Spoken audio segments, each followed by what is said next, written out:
Welcome back to the channel.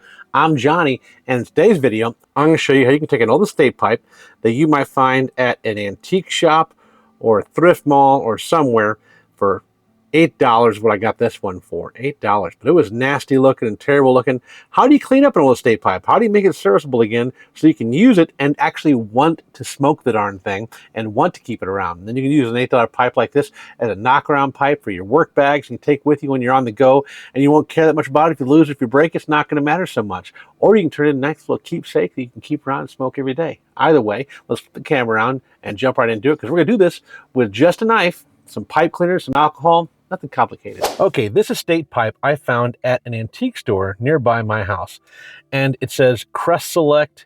It's a made in London, England pipe. I found it for just $8. And that's just a fantastic price for finding an old pipe. And it's in pretty good shape. Stem is looking good. The stubble's looking good. There's a few dents and scratches on it. But on the top of the bowl and into the chamber, there is a lot of carbon cake buildup. And it's just frankly too much. And I want to clean that up because it looks disgusting as it is, because it's not my carbon cake, it's somebody else's. So I'm going to want to clean that up. Now, alcohol will help loosen it.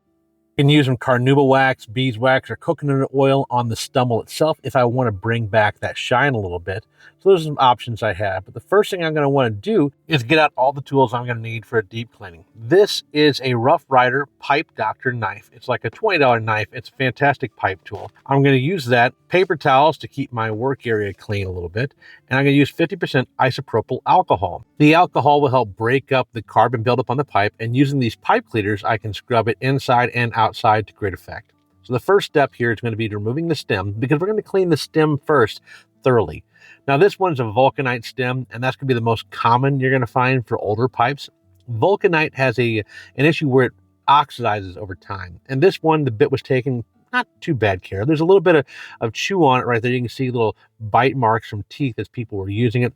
That bit there is clogged up. You can see what it's going to look like afterwards, but it's clogged up right now. So we're going to need to clean all the gunk out of that. Well, to start with, we're going to make sure our stem is clear of any major debris. So I'm just going to push a pipe cleaner through it. Now, I didn't puff on this pipe prior to prior to buying it, because I didn't want to get any of that gunk there in my mouth. So I knew that the pathway looked open by looking through it and not by putting my mouth to it, because this thing is disgusting right now. And we're going to take care of that with a little bit of alcohol.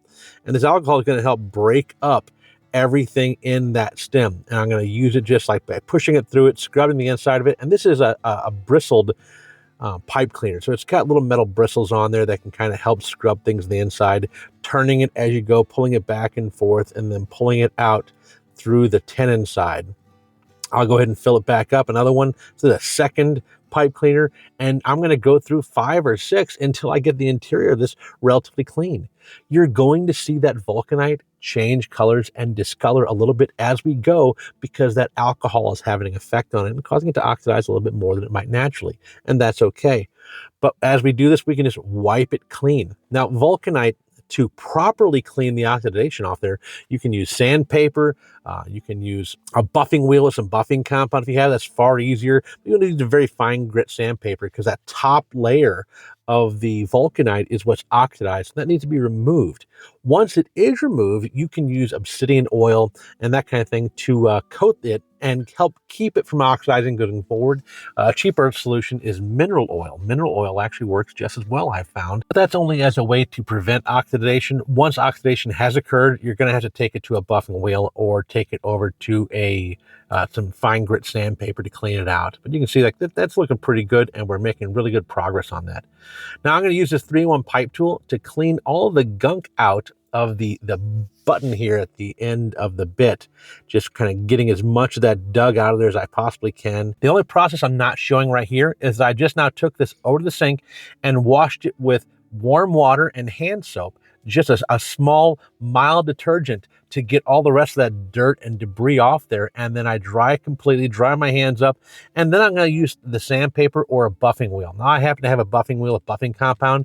That's going to enable me to get a lot of the oxidation off of the stem and bring it back up to a shine. but it's just as easily done with a little bit of sandpaper. And really, at this point, it is completely usable right now, so you don't have to do anything further. If you wanted to use it like it is now, you can absolutely do that. But as you can see, a little bit of air is going through it. That stem is now clear of debris and nastiness. So at this point, it's ready to be smoked. And this is after I took it to a buffing wheel, and I use a buffing wheel for my carving knives all the time, so it's really easy for me to do, but you don't have to do it. You can use a little bit of heat with a soft flame lighter, and that can cause the vulcanite to swell a little bit, which might heal some of the bite marks in the stem itself, along the bit and along the button area. So that's an option for you if you think you might want to do it. Don't use much. A little dab will do you of heat, and if it doesn't do much, then you might have to go to the sandpaper to remove them the rest of the way. Really fine grit, polish it up, and you'll come out with a stem looking absolutely fantastic. You can get one that actually looks like it's brand new and like it's never been used. You can really restore these quite well with vulcanite stems. Next up, we have the stummel, and this whole piece of the briar, this is all called the stummel. And using my Pipe Doctor from Rough Rider, I'm just going to use that knife as a scraping tool to begin to scrape the carbon off the top of the bowl around the outer diameter of the chamber. And it just takes a little time. You want to be gentle enough that you're not scraping up the briar too much and just scraping off the carbon on the inside. I'm going to take it and scrape the inside out as well, getting as much of that carbon cake off as I can. I want to start fresh with this. I want to get it down right down to the briar and not use any of that carbon cake that's in there. Now that will require me to put my own carbon cake on there to break this pipe in a little bit, but I'm okay with that. I'd like to start fresh and start new with it, so I'm just going to be scraping the interior. Now they do make pipe tools specifically for reaming out the chamber of these, but you can use a little 220 grit sandpaper if you're having issue to get in there and get right down at that last layer between the carbon and the inside of the briar and just clean it out real well. Remember, they sell pipes that are completely unfinished and just natural briar. So if on the inside of this pipe you do get it down just fresh briar, that's just fine. As you break things down, you can keep tapping it out, and you may find more carbon, more areas that need to be scraped, that need to be cleaned. Take your time in this process. Use a little bit of alcohol on a rag, and it'll help break up the carbon for you. That'll make the job a little bit easier. Put it on a rag, push it down in there, and wipe it through there.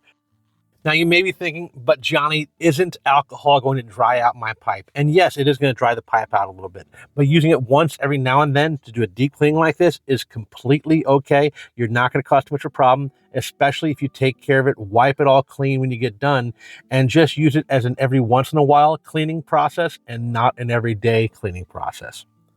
Now, what we're going to use the back end of this knife for, you'll notice that it's got a rounded edge, and it's actually beveled down to it. Not sharp, but beveled down to it, so it makes a good scraping edge on this Pipe Doctor knife. And that's fantastic because it allows us to use that back edge to scrape down to the bottom of the bowl at the chamfered edge along the inside of that, and get really deep into the bowl to break that carbon buildup out along the base as well. This is a really great tool for that if you don't have one of those specific pipe reaming tools that are made just for this process. So that's why I really like this Pipe Doctor as a pipe cleaning, pipe maintenance tool. It's really got a lot of functionality to it. Now we're going to use the pick on that tool, and we're going to push it down into the stummel to make sure we clear out that airway, that passageway there. I'm going to use it to kind of scrape the interior a little bit, making sure I get any buildup or any hard gunk out of there before I start passing a pipe cleaner soaked in alcohol through there, just to get any big debris out of the way if there is any. Now with a alcohol soaked pipe cleaner, I'm cleaning out that draught hole. I'm going to make sure I soak that thing thoroughly. I want to get all that carbon buildup soaked so it can start to break down as I continually use pipe cleaner to pipe cleaner and just go through a bunch of pipe cleaners to clean this hole out properly. Over time, cake can build up in that draught hole, and what happens is it starts to constrict and the draw gets tighter and tighter naturally over time, to the point that sometimes it can be a difficult pipe to smoke. With that done, I take the stummel back over to the sink, and with some mild detergent, I'll wash the whole thing thoroughly, cleaning all of that gunk and all that buildup off of there, because we've got all that carbon cake taken off of the inside of the bowl. We cleaned it up really well. We cleaned out the draught hole and the tenon, and we've got it just ready to go to be done and be ready to smoke here soon. we want to do some other things first. After we get it dried, we'd like to oil it up a little bit. What we're going to use for that is a little bit of beeswax, because I happen to have some nearby. Now, you can use carnauba wax, you can use coconut oil if you'd like to do this, but I'm going to use beeswax because I happen to have some beeswax nearby. And because if you've ever smelled warm beeswax, it's a very pleasant smell. And having used beeswax before, I know that as I smoke this pipe, it's going to have that warm, pleasant odor on the outside, and it's going to make the stem look a little bit shinier, a little bit more moisturized, and it's just going to make it look better to me. You do not have to use beeswax. Do not use boiled linseed oil or Danish oil. Oils like that have added drying agents to them that could be poisonous if smoked. So you don't want to use something like that. Something that's organic is going to be a better bet. I know that beeswax works well. I know that coconut oil works well. Also, nose oil. Rub the tip of your nose and rub that in the pipe. That'll work just fine as well. Melting this wax will allow me to easily rub it on the surface, push it into all those imperfections, those scratches and dings that were on there previously, and just going to give it a better look, a better sheen. And beeswax will wear off over time. It's not going to be an issue. With that done, though, this pipe is complete. That whole process took me about an hour. I cut out a lot of the bits that you didn't need to see, the scraping and the dragging on of cleaning out the inside of that bowl. But the whole process is there. It's easy to do, and you can do it too. And that's all I got for you today. Thank you so much for sticking around to the end of the video. I really appreciate it. Don't forget to like the video, subscribe to the channel, head to Instagram and Facebook. Give me a like and a follow there if you would. And outside of that, I appreciate your time. I'll see you next time.